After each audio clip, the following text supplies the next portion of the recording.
তো গাইস দেখো, আজকে আমি সকালে বাড়িতে ছিলাম আর এই ভাইগুলো দেখো গাছ থেকে পুরো পেরে কিন্তু টাটকা টাটকা কামরাঙা নিয়ে চলে এসে, তো এসে বলছে চল দিদি মাখা করে খাই। তো বললাম ঠিক আছে চল তাহলে মাখা করি।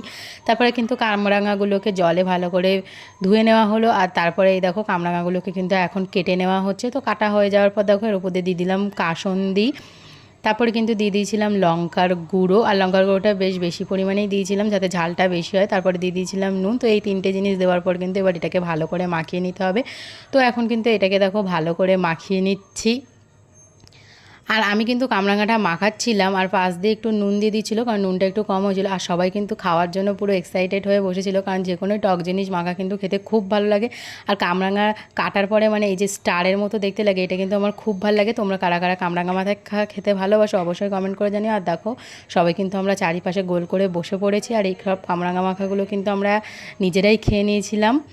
তারপরে দেখো যে কোনো মাখার পরে যে এই লাস্টের ঝোলটা বেঁচে থাকে, এই ঝোলটা দিয়ে খেতে কিন্তু হেভি লাগে। তো তোমাদের কার কার ভালো লাগে